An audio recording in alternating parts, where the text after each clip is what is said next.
So have you ever heard of the latte factor? No. If you're familiar with it, but the basic idea is people get hung up on the latte part of it. That's not really what it's about. The idea is if you can give up some small thing that you buy every day or every week, you spend money on, and instead save it and invest it, eventually it turns into a pile of cash. You're listening to Investing for Good, a show that brings you the stories and strategies of people who are investing to build a legacy for their families, create a meaningful and intentional life by design, and impact the world around them. And now, here are your hosts, Annie Dickerson and Julie Lamb. Hey, Julie, how's it going? Hey, Annie, I'm doing good. How are you? I'm doing well. I was just thinking about how my kids, like I mentioned in a previous episode, my kids are super into Plants vs. Zombies these days. And so their big thing is they're trying to save up for an Xbox. Okay. So we made this whole plan and we were like, this is how you're going to earn money. And they came up with some ideas and they were like, okay, day one, they were like gung ho on it. They were like, okay, I'm going to do all these chores. I'm going to do all this stuff. And they got, a good sum of money because we overpay as parents. Day two, they're still like into it. By the second week, it was like, no, I'm not doing any of that. Yeah. And oh my gosh, the funny. reason that I think I was thinking about that was because in today's conversation with Rob Berger, of the author of Retire Before Mom and Dad, he talks about that, how it's so important to save. And so I think that's something that most people skip over. They just want to get straight to the investing part or straight to the sexy stuff. But the saving part is really so crucial to the whole thing.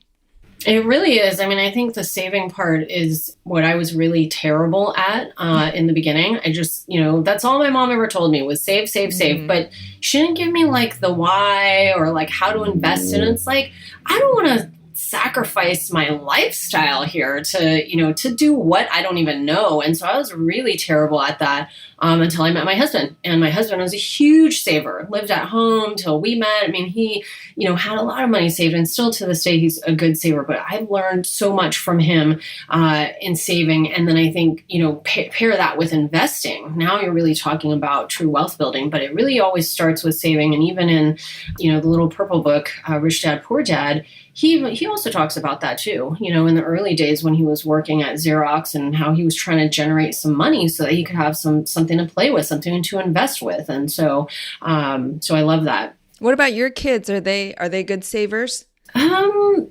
They are. They're good savers with their money, just not with mine. Right? And it's like, I want to buy a hoverboard. I want to, go out and do this. I'm like, a hover? How do you even know what a hoverboard is? I don't even know what that is. So I look it up and it's like $200. I'm like, well, you're going to spend your money? And they're like, yeah, probably not, And I'm like, well, I'm not going to buy it for you. So yeah, they're pretty good.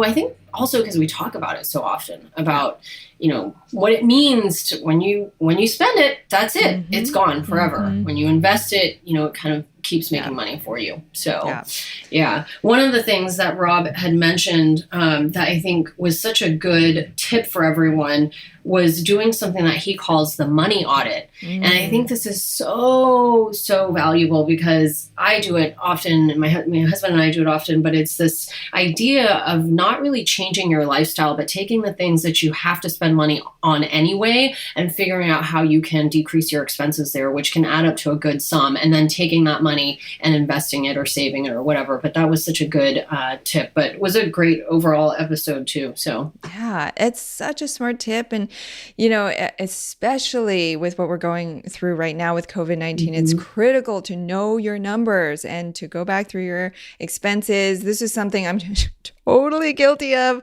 not doing. I mean, I'm much better about it now, but like you were saying, you've learned to save. I've learned to know my numbers because back in the day, it was like I would be paying for these expenses that I didn't like. We were paying electrical on a house we didn't even own for 2 years after we sold it because we didn't even like audit that to look at it. It was just no. But anyway, oh my gosh, so that's crazy. Yeah, this episode is packed with good nuggets. Rob is great. All of our listeners are going to love this one. Here's our conversation with Rob Berger. Rob, how are you? I'm doing well. How are you guys? Great. We're so excited to have you here because, Rob, I got to tell you, sometimes when I talk to people about early retirement, they're like, okay, yeah, right. That's a thing, but I could never achieve that. So I am really glad you're here because you're living proof that financial freedom is not magic and that anyone can achieve it if they have the right knowledge and the right strategies. So start by telling us a little bit about your journey to financial freedom. Were you actually able to retire before your mom and dad? Well, actually, I kind of was. Yes, the short answer is yes. My father actually passed away when I was very young. But my mom, who was a teacher, and she's still a substitute teacher, although I still work too, not because I have to, but because I enjoy it. So I've kind of retired 3 or 4 times. I probably will retire 3 or 4 more times before I'm done, God willing. But yeah, I mean, I retired from my main career, which was law. I was a trial lawyer, and I was 49. So yeah, I hope my mom is not listening, but yes, I did retire before she did. You're a little bit ahead of the curve. I know I heard on a podcast a couple of months ago about how, the new way that people are going to live in the future is that they go out and they educate themselves and they, work in that field for a little while and they retire. And then they go out and they explore a new field and they make some money there and then they retire, and over the cycle repeats until the time has come. But I think that's something that a path that I definitely would want to follow too, because I enjoy what we do now. And I can't imagine, coming to a time where all I'm going to do is just sit around and not do anything or just travel, and having the ability to have that impact is what kind of keeps you going, so I love that.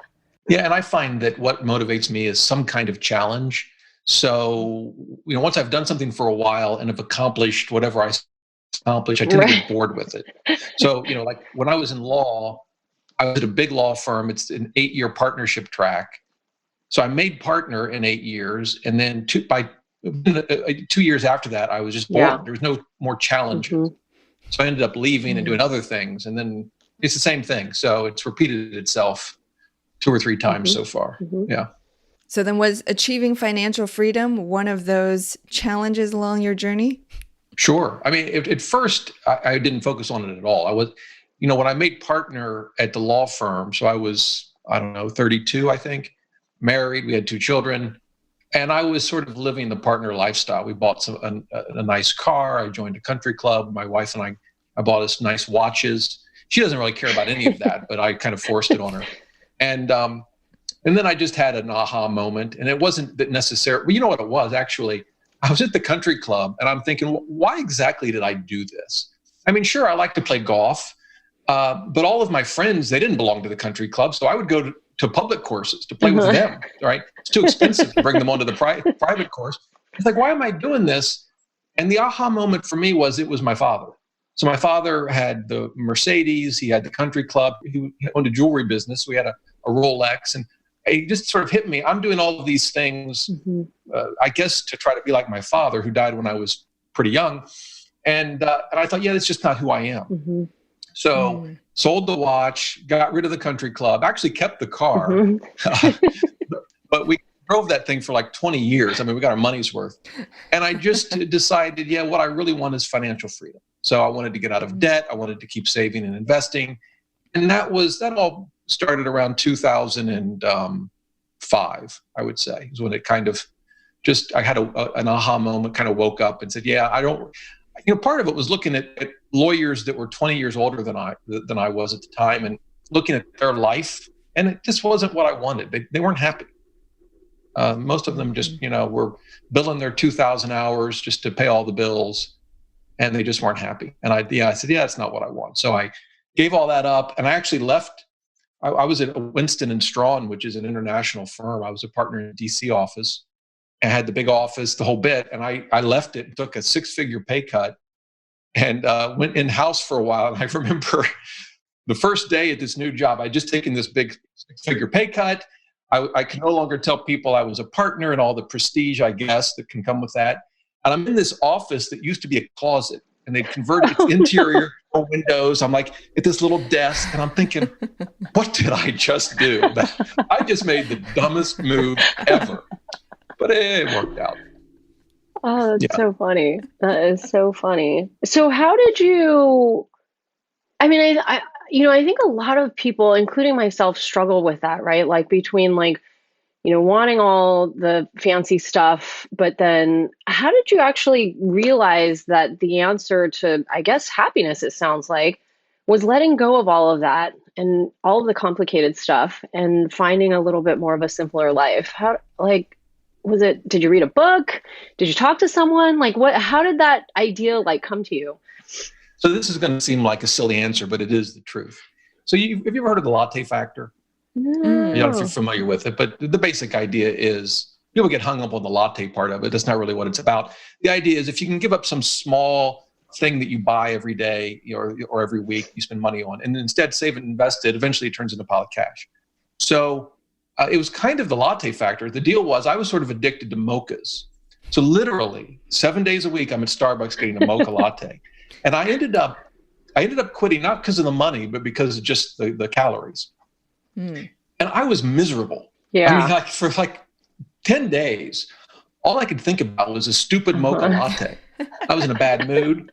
But then after about 10 days, maybe 2 weeks, I didn't miss it. And in fact, I felt healthier. And it sounds silly to make this big lifestyle change. By the way, this is not when I left the partnership, but it was shortly thereafter. It made me realize that we have far more control over what makes us happy than we think we do. We have all these things in our lives, and we think, boy, if I lose any of these things, I'll no longer be happy. And I came to realize that we actually control what makes us happy quite a lot. And if we go without something for a while that we think makes us happy, and maybe there's some withdrawal for a while, we may, in the end, though, learn that, that actually wasn't something I needed as much as I thought I did. By the way, I think we're probably all learning that to some degree in the middle of this global pandemic. So when I left the country club, knowing that, I'm probably not going to miss it. And I didn't. And I gave up my Breitling watch and sold it. Now I hardly ever wear a watch. I don't have one on now, but I do have an Apple Watch. A lot less expensive. So, I just learned that these things that I thought were making me happy, they really weren't. Yeah. So it's 2005. You decide you don't want the country club life. You don't need the watches, the fancy stuff. You take a 6-figure pay cut. And then do you have a plan? What was your plan to build to financial freedom? So I had a goal. I didn't have a plan. The goal, and I actually wrote it down on a piece of paper that I still have. And this was in 2005. I think it was it was July 12th, I think is the date. And I said, in 7 years, I'm going to be totally debt free. That was the goal. Mathematically, it was probably impossible. But that was my goal. And I ended up not reaching that goal, at least not within 7 years. It took me a couple more years to reach it, but that was as much by choice as anything else. And when you say debt free, are you talking about student loans? Or are you talking about mortgages? Everything? Everything.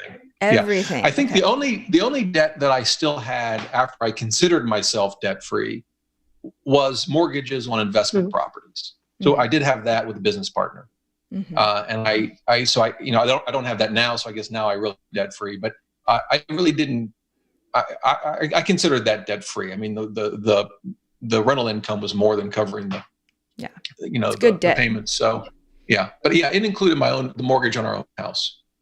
By the way, I know some would probably say you should never pay that off early, given the low interest rates, and I certainly can't argue with that approach. And it was the approach I followed for a long time until I just decided, I got the cash, I'm paying it off, and that's what we did. I think that there's a big difference between the debt that you have that you are responsible to pay versus the debt that you have on your rental properties where somebody else is essentially responsible to pay down. So just want to kind of mention that because I mean we were still on the hook for it, right?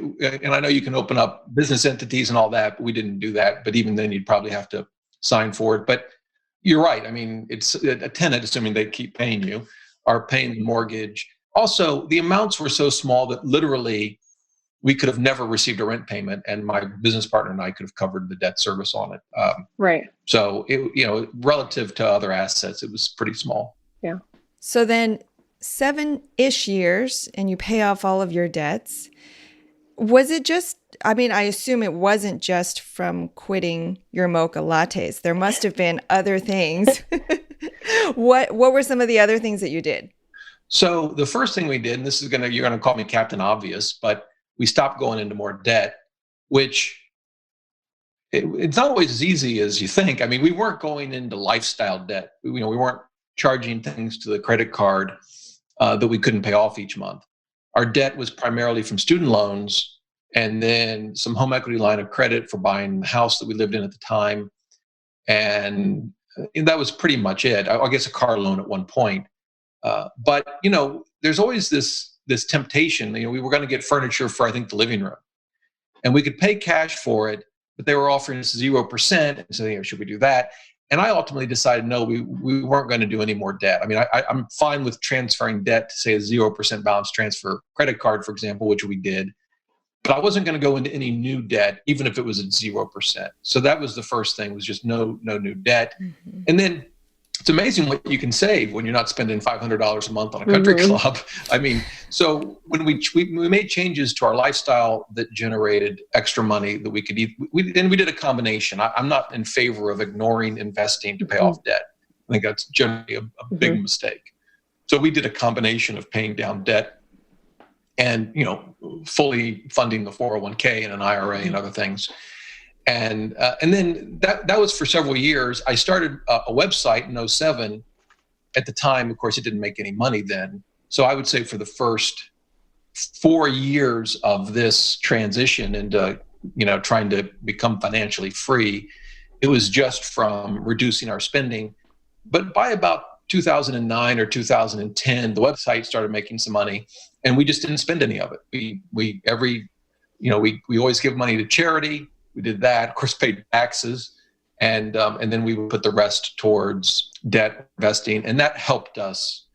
One of the ways, actually, it helped us, as you, I'm sure, know, with a small business, you can open up either a solo 401k or a SEP IRA, and that allows you to put more money aside and get a tax write-off, assuming it's not a Roth in the case of 401k. But in any event, so that helped us boost our savings as well. So yeah, that was kind of just what we did. We reduced our spending, and then as income slowly increased, and it increased for my job too, even though I took that big pay cut, eventually I started making a little bit more. I was in-house and I was at the government for a while. We just didn't change our lifestyle. We didn't improve, if you will, our lifestyle as our income went up. All this sounds pretty basic. There is no silver bullet. It's just basic math at the end of the day.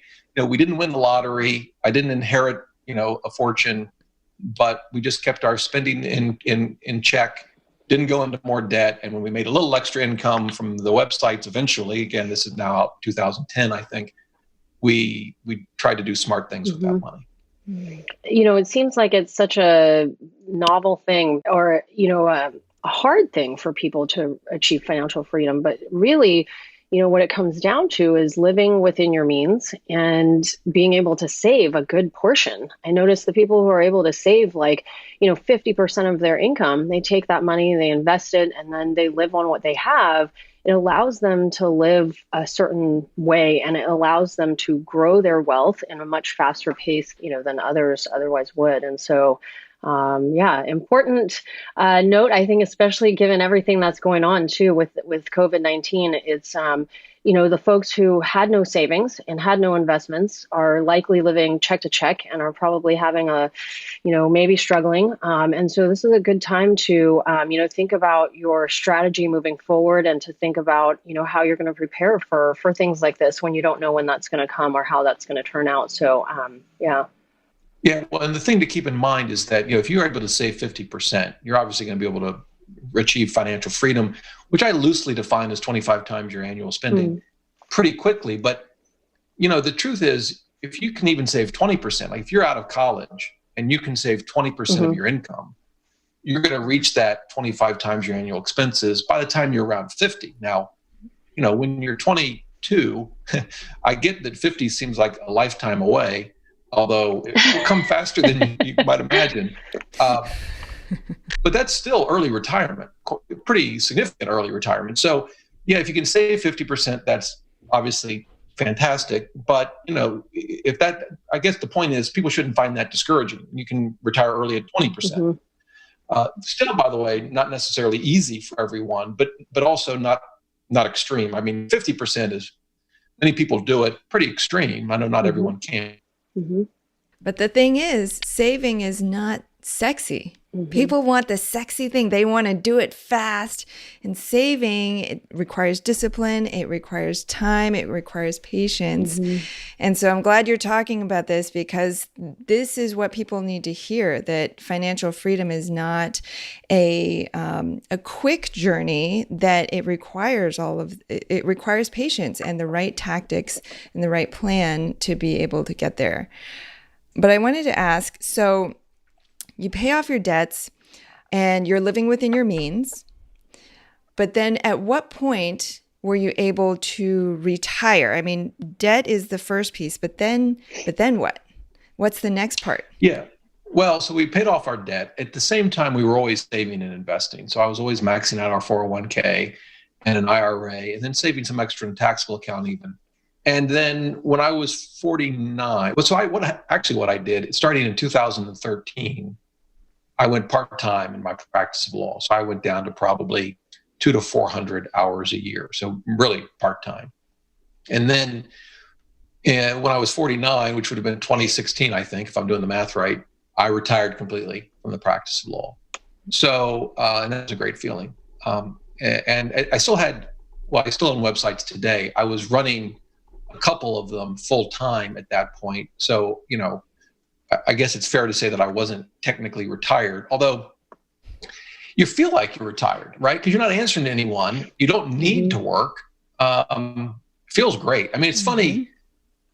You could end up doing the exact same thing, but if you're financially free, it just feels different. I hope that you can understand that. But, of course, I wasn't doing the exact same thing.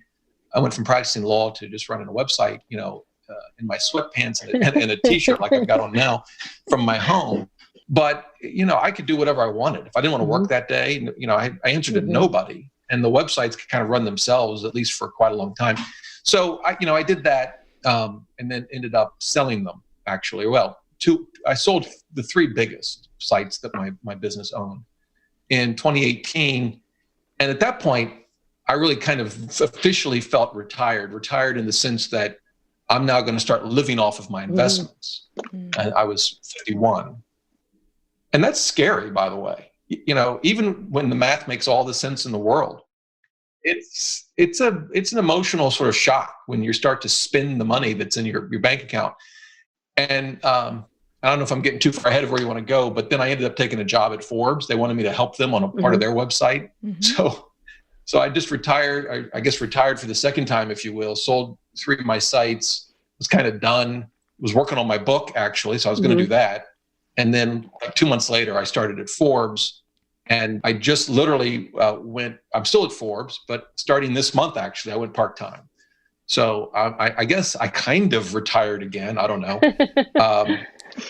And I work just 12 hours a week at Forbes. And then I've got other sites that I'm working on. I'm working on another book. I guess I'll never really retire, but anyway. Yeah. You're just in it for all the retirement parties, aren't you, Rob? Yeah. They so far the retirement party has not been that great. I gotta be honest with you. Yeah, I don't know what's going on there, but yeah. So tell us about these websites. Tell us about the first one. I know Dough Roller was the first one that you sold. Tell us about that, how that came to be, what the purpose was, and then take us all the way through to the end on the sale. Sure. I started Dough Roller in May of 2007. I was still practicing law, of course. I was a little bored with the practice of law and just wanted a hobby. And anyway, I stumbled across a personal finance site, and it was the first website that I said, okay, this is actually just a blog. This is one person running this site. Of course, this is 2007. The blogs are much more common, I guess. And I love personal finance. I was in the middle of trying to get out of debt. The timing, and I enjoyed technology. didn't have a clue how to start a blog, by the way. So I did a lot of Google searches and started the blog and didn't know a thing. I didn't know search engine optimization. I didn't know how to monetize a blog. I didn't know how to get traffic. Many of the social media platforms we have today didn't exist in 2007. So anyway, I just learned, and I met other bloggers, and it made no money in 07. But it started to make a little bit of money in 08, a little bit more in 09, and so on. And I just kept learning. And by the time I retired from the practice of law, of course, by this time I was debt free. It was making me more money than I was making in the practice of law. So that's good, I guess. It's either good or it says something about my practice of law. But, it was just like a dream. But it was also a lot of work. And during that time, I bought a couple of more sites, and all in the personal finance space. And then in 2017, a couple of companies reached out to me, wanted to buy Dough Roller, was the site, doughroller.net, and and a couple others, but Dough Roller was the main one. And by then I had a podcast, which I still record. They actually kept me on sort of as a consultant, and I've continued to record the podcast, and still do. But anyway, that led to a sale in February of 2018, and it was a wild ride. Yeah. What was the purpose of Dough Roller? What did it do? What does the site do, or still do, I guess? Yeah. It's a personal finance and investing site. I mean, originally it was a platform for me to try to come up, produce content that helps people do smart things with their money. And I think early on it kind of recorded my own journey. In later years, I moved away from that, in part because I ended up hiring writers to do a lot of the writing for me in the later years as it grew. And that was really the purpose of the podcast too. My particular focus is investing. I mean, there's a lot of important personal finance things folks need to know, whether it's about insurance or how to buy your first home or how to improve your credit score, how to get out of debt. These are all important topics, and it sort of covered that. But my own personal sort of favorite topic is investing. And for me, although as I mentioned, I owned some real estate investments for quite a while. What I really enjoy is stock investing, and most of that in mutual funds, asset allocation, things like that, but also in analyzing companies, individual stocks. I've been to the Berkshire Hathaway annual meeting several times, and kind of all of that sort of thing is really interesting to me, what I focus on. And one of the reasons I think I've stayed at Forbes, because it gives me an outlet, to talk a lot about those sorts of topics. It's so interesting because we play mostly in the real estate space. So it's always refreshing to hear people who love the stock investing side of things. So tell us, because you have experience with both real estate investing and stock market investing, what is it that that you enjoy so much about investing in stocks? So for me, it's the analysis, it's the numbers. For a large time, and for the last 15 years of my law career, I was at the Public Company Accounting and Oversight Board, which regulates auditors of publicly traded companies. I was in the enforcement division. So I'm spending all my days knee deep in numbers, spreadsheets, audit work papers, and I loved that. I know it probably sounds pathetic, but that was, I liked the numbers, and they made sense to me. I can't spell worth anything, but I can remember numbers, right? And then I defended auditor. I just went back to private practice and defended auditors at the end of my career. But I like that sort of analysis. I like looking at financial statements. I like understanding asset allocation. I like understanding the reasons why in a difficult market like we're in now, you shouldn't be selling out of equities, for example, and which is hard to do. People get scared, and that's understandable. But the math behind that and the reasoning behind it, I find that all fascinating. What I don't find fascinating is phone calls from tenants in real estate property. I don't like that. Now, I will say, in defense of real estate investing, from a percentage of return, I've never done better. Well, Dough Roller, I guess I probably did better, but I've never done better in stocks or mutual funds than I did we bought HUD foreclosures. I did one flip, but primarily we bought HUD foreclosures, fixed them up, and then rented them for years. And it was never a big operation. I think we owned 5 single-family homes was the most. And it was in Ohio, where homes are relatively inexpensive.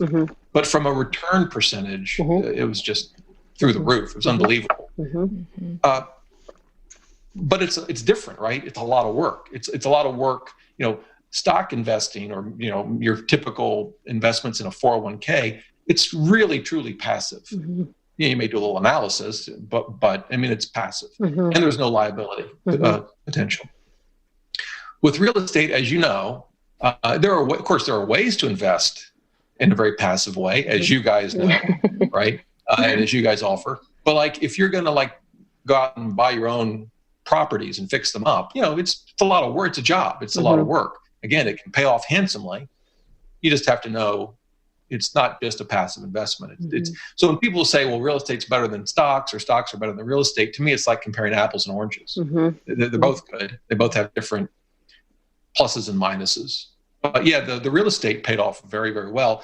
We ended up selling a couple of properties, and then I ended up selling the rest to my business partner at the end of 2018. But it paid off very well.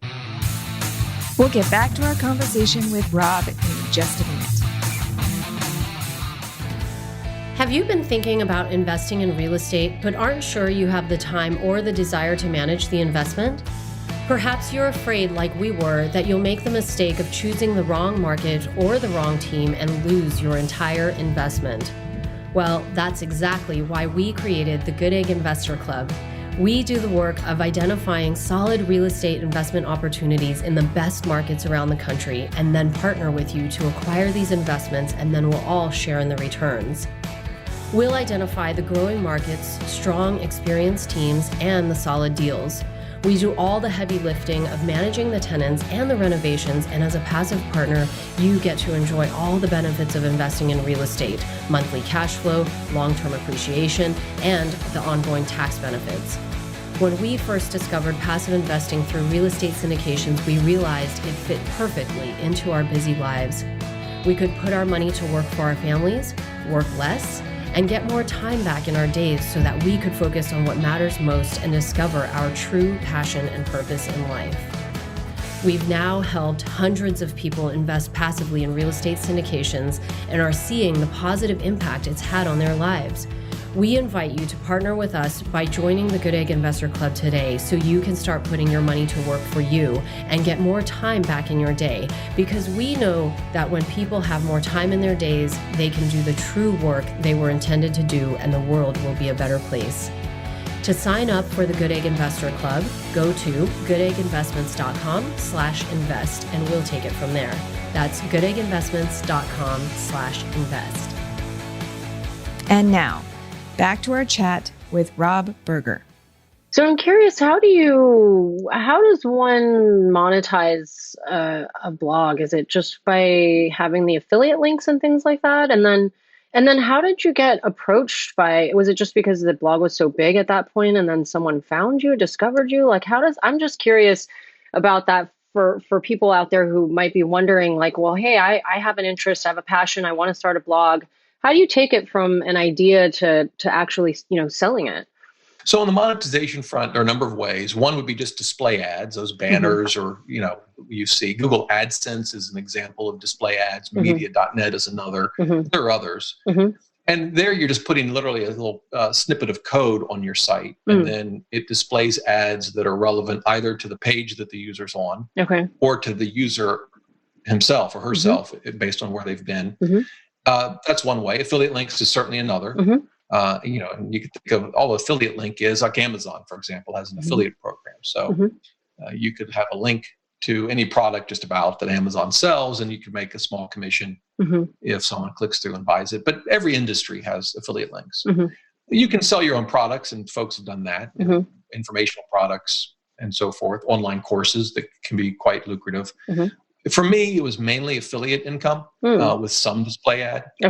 And then in terms of the sale, once you get to a certain size in terms of traffic and revenue, bigger companies take interest in that. And the way they find you is mainly from the search engines, where they're looking at a specific industry and they see that your site is ranking for relevant keywords.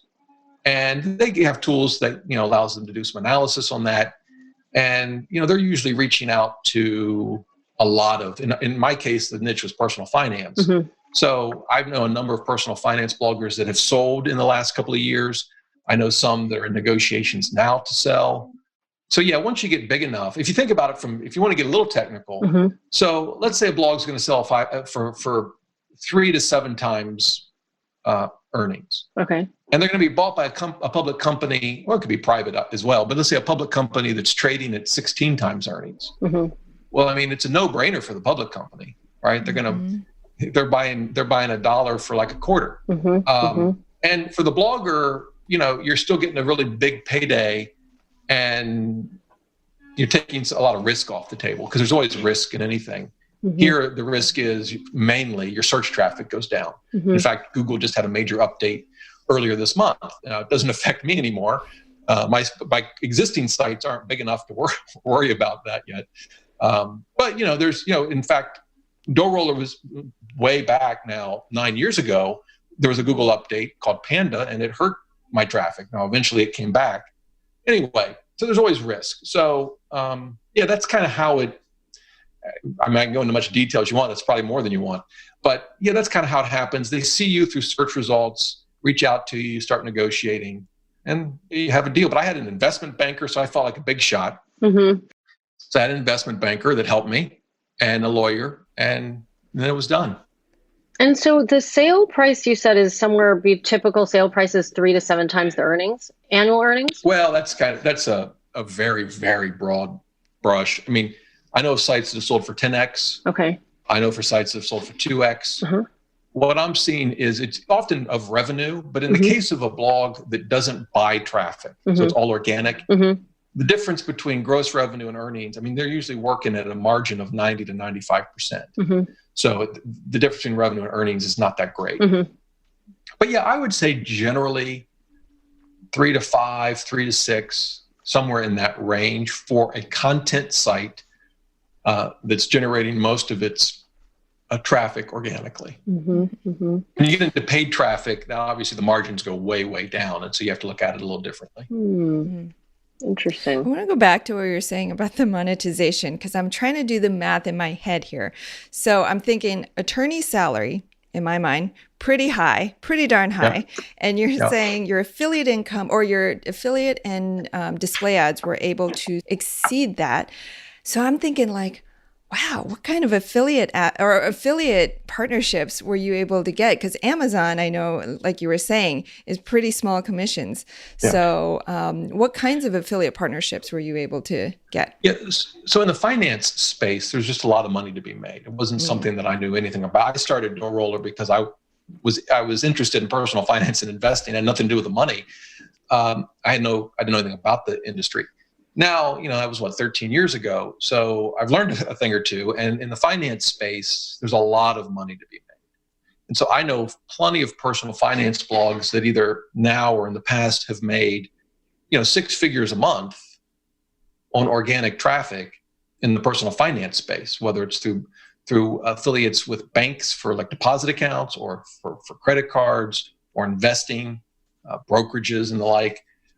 These are, insurance, mortgages, those are big ticket items. If you think about it from a credit card company's perspective or like an insurance company, once they get the customer, they tend to keep that customer for a long time. And so they can afford to pay, relatively speaking, a lot of money. So, if I'm going to get car insurance, we don't tend to change car insurance every month. So, if they get a new customer, they have them for years, as opposed to if you buy, some trinket, it's probably the wrong word, but you buy some product on Amazon, it's one and done, right? It's a one-time transaction. Right. You can still make a lot of money on Amazon. Depends what you're marketing. That's why, for example, sites dealing with, say, photography can be extremely lucrative because the gear is so expensive, and people are passionate about, people that are into photography, are passionate about it. So, there's a lot of things that you can do, certainly beyond finance, that can be very valuable. But it turns out, I guess in my case, I just got lucky. It wasn't a plan or by design, but finance space is pretty lucrative. It's also, by the way, extremely competitive. Yeah, of course. Yeah. So for our listeners out there who they might have come to this show being like, I want to learn about real estate investing and financial freedom and stock market investing. Now, at this point in the conversation, they're like, wait. I want to start a website and get my payday. Right. So what would you say if somebody wanted to start a blog or monetize a website? How do they get started with that? Yeah. Well, the first thing is to pick a topic. What's the site going to be about? Mm-hmm. But I would say even before you get there, so there's a reality check. So when I started in 2007, of course, I was working full time. So I was up 7 days a week at 5 a.m. Mm-hmm. From 5 to 7, I worked on the blog. And on days when I had to go to work, Monday through Friday, I, of course, then got ready, got on the subway, worked with my laptop on my knees, typing away, worked at lunch, worked on the way back if I got a seat, which actually wasn't that often, and then would work again when everyone went to sleep. And I did that for like 2 years. And frankly, when I look back on it, I'm not sure what in the world motivated me to do that because I wasn't making any money. I mean, in 2007, I made $100 from May 2007 to I made $100. Mm-hmm. I think I made $30,000 in 2008. Not too bad. We gave half to charity, so I netted $15,000 for all of these hours. I mean, the payoff. You got to be a glutton for punishment. It's like trying to turn the flywheel. It doesn't move at first. If you can get over that hurdle, it can be very lucrative. But there are going to be times when you feel like giving up because you don't. It's easy to look back and say, "Oh, that turned out great." But when you're in the middle of it, you don't know how it's going to turn out. And there's 100 different things you could be doing besides hunched over your laptop and publish another post. Right? That's just the reality. Yeah. But if you want to get started, it's to pick a topic, and start Googling how to start a WordPress blog. I mean, I assume most people today would use WordPress. It's not that hard. I actually came up with a list of things that I would do as I consider myself a professional blogger, and all I mean by that is it's how I make money. It doesn't mean I'm any good. Because anyone can start a WordPress blog literally in 2 minutes. You can get it set up, get hosting, buy a domain, maybe 5 minutes. You got a WordPress blog. Doesn't look good, doesn't have any content. But if you're going to set it up correctly, I started creating a list of all of the things, and the list is still growing. And in fact, my plan is to do a series of YouTube videos walking through how a professional blogger sets up a WordPress site. I wish I had that done now and I could share it with you. I don't. I actually started a Trello board, and it's just grown. It's just great. Anyway, you're not going to know all that when you start, right? You're not going to know any of it. So you learn it. You just learn as you go. So the important thing is to pick a topic, pick a subject, get a WordPress site set up, and start publishing, start writing content, and then figure it out as you go. I mean, that's kind of what you have to do if you're starting from scratch. I'll say this, one important piece of the puzzle is meeting other bloggers. There's no question that was what helped me really turn it into a full-time thing. Because you have relationships, you meet people, they help you, you help them, you learn from them, they learn from you. I have a mastermind group of about 12 personal finance bloggers. We meet every year, although this year we didn't. We canceled it. We were going to go to Vegas. But we were on a Zoom call every other week, and we have a private Facebook group. And these are all guys that are, have made 7 figures in personal finance blogs.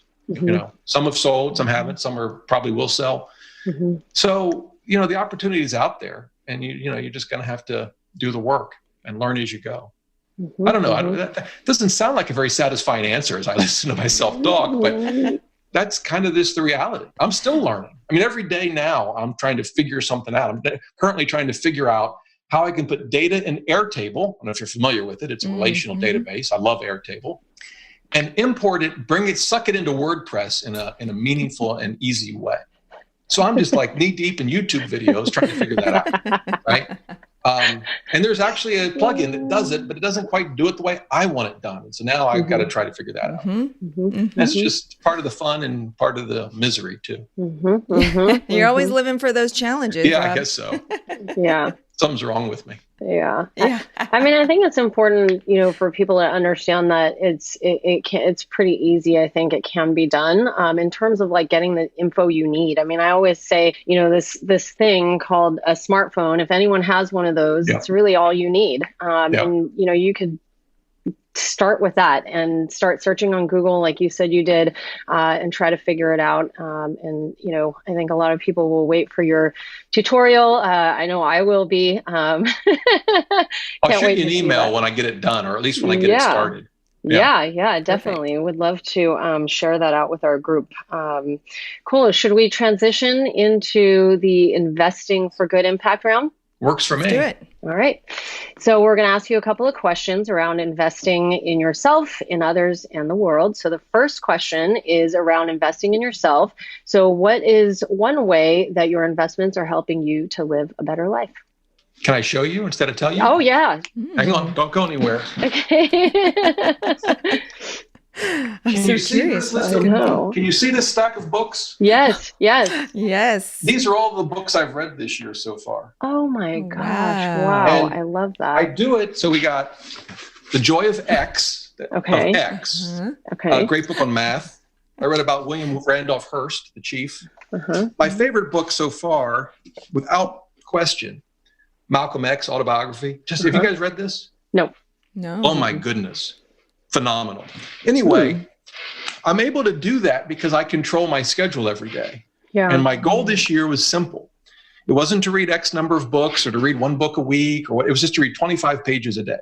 That was my goal. Mm-hmm. And it's amazing what you accomplish. It's like the latte factor, except applied to books. Yeah. It's amazing what you accomplish, with a relatively manageable daily goal. I'm currently reading the biography of Robin Williams, which is kind of sad given how things turned out. But anyway, that's how, at least one of the ways, my investing, if you will, has impacted me in a very tangible, practical way. Yeah, I mean, I think that seems to be the running theme, right? From all of our guests when we ask that question is the flexibility factor. And same for me and same for Annie. And, being able to live life on your own terms and do what you want when you want and, living a more meaningful life. So I love that. I'm going to have to check out that Malcolm X book. It's a great feeling to go from trying to build 2,000 hours a year as a lawyer to getting to control my day a little better. Yeah, I bet.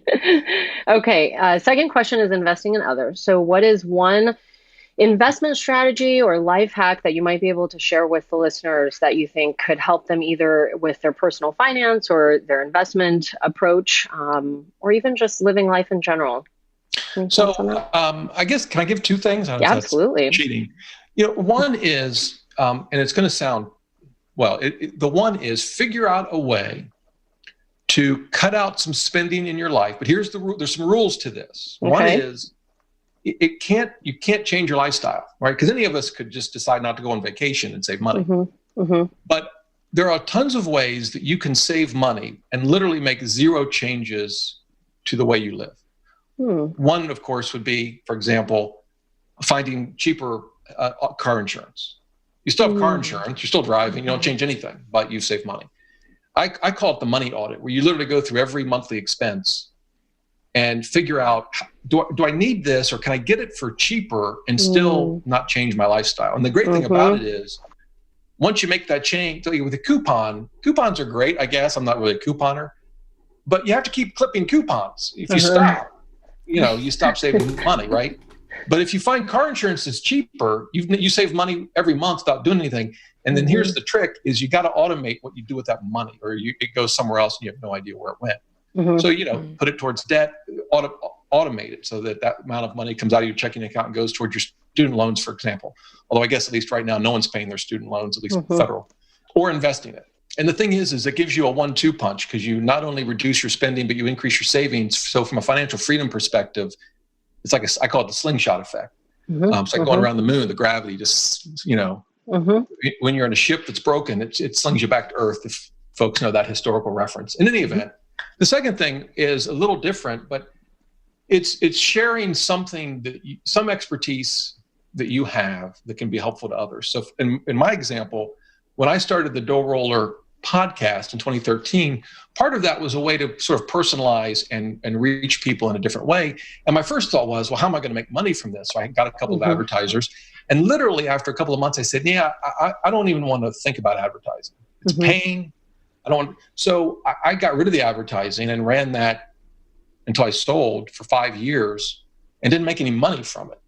But it allowed me to reach a lot of people and help a lot of people, I think. Today, I'm doing that with my YouTube channel, although if I'm being totally honest, I do expect someday to become a famous YouTube star. Of course. That may not and with happen. your track record, you probably will. It's very likely that will never happen. But that's another example. Like I'm doing a series now on the channel on how to use Morningstar, which is a website that helps you evaluate stocks, mutual funds. I'm not making any money from that, but money nerds like myself are really into that. And so it's a way to kind of share what I know. So figure out some way to share what you know. It doesn't have to be on a podcast or a YouTube channel. It could just be in talking with your friends, your family, sharing some expertise that you have. It's a kind of a way to give back.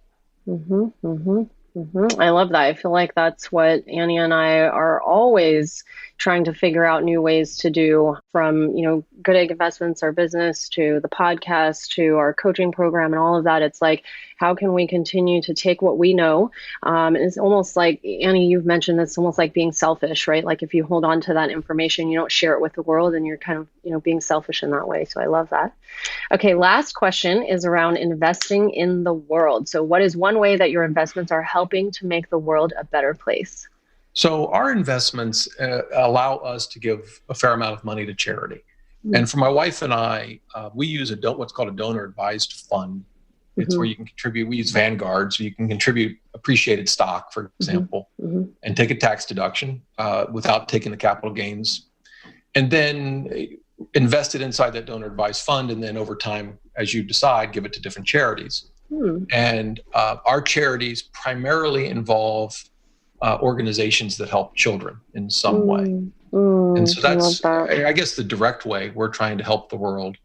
And that's what we do. I love that. I feel like children are our future. I know it's so cliche to say that, but kids are so innocent. And if we can help shape and change their lives, I think the world will be a better place. So couldn't agree more. Yeah. Well, Rob, what's the best place that people can go to learn more about all that you're doing and to connect with you? So the best place would just be my personal website, robberger.com. You'll find links to Twitter. I'm not a huge Twitter person, but I not yet. Yeah, not yet. That's right. It'll be the next conquest. You'll see my book there, linked to the YouTube channel. I have other sites, but that's the most personal one. It's fairly new. But in any event, robberger.com would be the place to go. Okay, well, we'll have that in the show notes for all our listeners. Rob Berger, author of the book, Retire Before Mom and Dad, The Simple Numbers Behind a Lifetime of Financial Freedom. Definitely go check out that book. Check out robberger.com and all of the resources there. Thank you so much for being with us today, Rob. Thanks, guys. Appreciate it.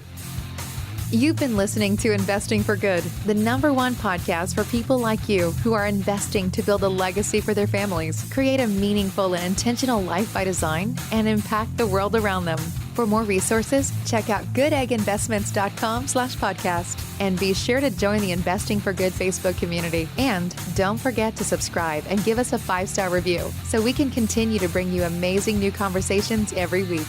Until next time, keep investing for good.